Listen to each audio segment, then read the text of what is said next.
It is a Toyota Tuesday here on the Morning Rush, and really the biggest part of the conversation this morning has been on the Tennessee current job opening, not only within the head football coach, but as the athletic director, Phil Fulmer, retiring yesterday. And that's why I wanted to bring in John Reed, who hosts over in Fox Sports Knoxville. John, appreciate your time this morning.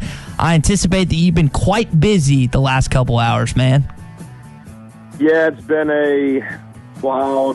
really a wild last 6 weeks or so as we kind of just had a bad season end, and you're waiting to see if anything happens, and then news of an investigation, and then we just kind of wait and see, and meanwhile you're losing games by double digits, and you're just waiting to see, and the holidays come, and then finally yesterday you see the shoe drop, and now you just wait as you are doing another double search. We did this in 2017 where we had to find an AD and a head coach, and here we are. Time is a flat circle, my friends.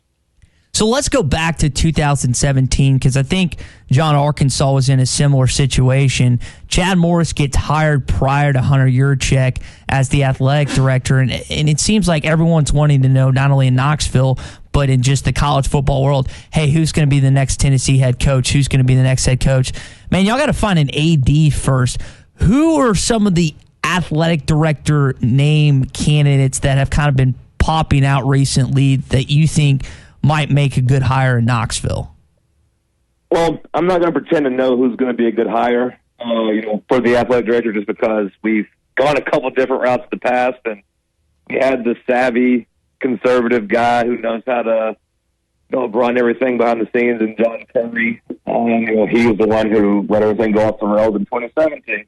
And then they replaced him with Phil Fulmer, who's supposed to be the strong figurehead who can raise money and be, deal with the boosters. And obviously he was a disaster as well.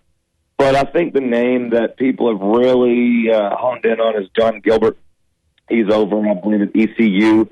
He was here at Tennessee at one point. He was at Alabama for a long time. He was a part of the search in 2017. He almost got the job, or at least was interviewed for the job. Seems like that's the name that most people are looking at and saying he'll be the next AD. John, we've had a few Tennessee fans that have called in already this morning, and a lot of them remember the 80s and the 90s. I'm sure you do as well. When it comes to the Vols now and at Kurt State in 2021, hadn't been back to an SEC championship since 2007, really hadn't had a lot of success in this 13, 12-year period. Where do you think the Tennessee football job ranks right now in the Southeastern Conference? I mean, if we're talking about just right now, investigation in a 3-win season, it can't be much higher than 10th. I mean, I don't split hairs and get you an exact number, but I mean, things have been bad, obviously. I do think that there are still some coaches that are right there in the sweet spot of the, in their mid-50s or so, that still view Tennessee as a powerhouse. But, man, it's or a potential powerhouse, let me make that clear. But it's we get further and further away from it, and people care less and less about it. Players care less and less about it. And, it's different than it used to be. Everyone has money now. Everyone has great facilities. Players don't really care about when Tennessee was good. And, I guess you could say that it's a little toxic up here sometimes. We have to be honest. It's a weird place. We weren't necessarily happy with what Butch Jones did, and we got him out of here. And then Pruitt was a disaster. And I think it would take a certain type of coach that would want to come in and care about Tennessee. The good news I would say about this coaching search is there do seem to be a couple of coaches that would be available that have Tennessee ties, or at least would view Tennessee as a good job. Yeah. So let's go over some of those names. I mean, a name that pops up, but maybe not be a timely fit would be Hugh Freeze, considering the NCAA allegations and issues going on now. That's a name we've been discussing this morning. Also, Gus Malzahn's another name. What are some of the names that have been circulating there around Knoxville concerning this job? Yeah, I mean, you hit two of them off the top. Hugh Freeze, to me, he's one of those guys who I say, mid-50s, who views Tennessee as a big deal. the reports up here that Hugh Freeze viewed Tennessee as a dream job. That's what ESPN's Chris Lowe has constantly been saying. But I thought yesterday when the president, Randy Boyd, is talking about ethics and integrity and, how Tennessee's going to stand with that, seems kind of hard to go from saying that to then trying to hire Hugh Freeze, although there are people that think that's who the money wants up here. When I say the money, I'm talking, big boosters, obviously. I think the Gus Malzahn thing kind of ended when Tennessee brought Kevin Steele on board. Kevin Steele is kind of he's the acting head coach right now, and the belief is that he'll be on this next staff no matter what, and he's building relationships with players. So to me, that eliminated Gus. I don't think Gus is going to get back in bed with him. Then there's Jamie Tadwell at Coastal Carolina. He is from East Tennessee. He's talked about how the Tennessee job is, a big deal to him, and he's coming off a National Coach of the Year. Now, granted, it's at Coastal Carolina, and he had NCAA issues in the past. But, between him and Hugh Freeze, it feels like you could at least get somebody who could be good. And me personally, I've been thinking a little bit outside the box. I've been intrigued by swinging for the fences, going to get an NFL assistant coach that, played at Tennessee, was a top 10 pick, won a Super Bowl, and has learned under Bill Belichick. And I've seen some former players really try to get behind Gerard Mayo as a candidate. So, there's a couple intriguing options out there, which means that Tennessee will probably do something boring and just let Kevin Steele be the head coach, and we'll be on the phone again a couple more years about another coaching search. So what do you think the timeline is on making the move with the AD that you referenced earlier, then actually getting a coach named and in place? Yeah, see, that's what we're all trying to figure out. I wouldn't be surprised if the AD's announced, or at least, we were confident who the AD will be in the next, just call it a week. But in terms of the head coach, I don't know, because some people think that will be quick, and other people think, well, we have to kind of wait to see what the NCAA is going to do in terms of these, allegations, these level 1 violations. And I believe the last report is that there were over a dozen level 1 and level 2 violations. So we're waiting to see, does the NCAA show pity to Tennessee since they ran an internal investigation and cleaned house, or, was it so rampant and you had to fire 9 people that you're like, okay, well, you guys are at least getting scholarship reductions, you guys are at least getting a bowl ban. And at that point, how long does that take to decide it? Because, like I said, Kevin Steele, the acting head coach, there's a scenario where he's your head coach, for next year as an interim basis as Tennessee kind of resets. But otherwise, maybe you get the okay and the AD looks and you move quickly and you get a guy in here in the next couple of weeks.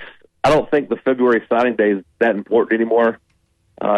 Most guys get in get in the boat on, in December. Although this year with the one-time transfer rules, and you look at Tennessee, they already have, dozens of people already in the transfer portal. I would think it would behoove Tennessee to move pretty quickly. Talking with John Reed, Fox Sports Knoxville here on the Morning Rush. John, the question that we haven't asked yet, when you look at Jeremy Pruitt, his overall body of work, I think it was 16-19, 1 bowl win. In your opinion, 3 years in, did he deserve to be fired? Yeah, he deserved to be fired, and that's what's going to be interesting when they fight in court because, Jeremy Pruitt's lawyer put out a statement yesterday saying that this was just a smear campaign, essentially, because Tennessee wanted to fire Jeremy Pruitt anyway. So they railroaded him just to get out the buyout. Because the truth of the matter is, Jeremy Pruitt should have been fired. He lost 7 games this year. I'll call it 7 in a row to all male teams. The only win they had was against Vanderbilt. And 16 of his 19 losses, I believe, were all by double figures. You go back to last year, you lose at Georgia State to start the year, some people wanted to fire him then. It was a disaster. The quarterback situation handcuffed him, but at the same time, in year 3, you should have a better quarterback option than what Tennessee had, on their roster. I thought that it was a strange juxtaposition this year in terms of you're not very good, you're not winning games, but you're also stubborn and not playing the young players. Tennessee has a quarterback that at least some fans were excited on, Harrison Bailey, and it was like pulling teeth to get Jeremy Pruitt to play him as he wanted to stick with Garantano or Brian Maurer. So, like I said, you were losing games, but also not building anything for the future. Recruiting had, subsided. It was exciting in the off season when you're dropping bags of cash off allegedly to players and getting them on board. But Jeremy Pruitt was a failure, and he had kind of soured just in terms of his relationships with coaches, his relationships with fans, and reports are he didn't have very many friends over, in the athletic building as well. So it was the right thing to do. I wish it would have happened earlier, and we didn't have to have an investigation to do it. But if you're Tennessee, at least you save some money, I guess, as you bring the NCAA to your doorstep. John, before we let you go, I'm getting to see your old partner, Cody McClure, in Nashville this weekend, and me and him would often talk about places whenever I made it to Knoxville where I should go eat. The one spot that John Reed has to take someone to Knoxville when they come into town, where is that place, man? I am the last person you should do it. I'm very safe with my food choices, man. I'll give you a couple recommendations of where to drink off the air, but in terms of eating, there's good burgers everywhere. That's the way. Burgers and chicken fingers or steak. I'm easy to please. I'm sorry, I can't help you there. Nothing wrong with that at all, man. John Reed, Fox Sports Knoxville, Talk Sports 12 to 3 every single weekday over there. John, we appreciate your time this morning, and we'll see how the Tennessee Volunteers, both athletic director and head coaching position, shakes out in these next couple weeks. Yeah, I really appreciate you guys having me on. Sorry I didn't have more answers, but that's the thing about Tennessee is we just kind of make things up as we go along. So you can watch the story unplay with the rest of us.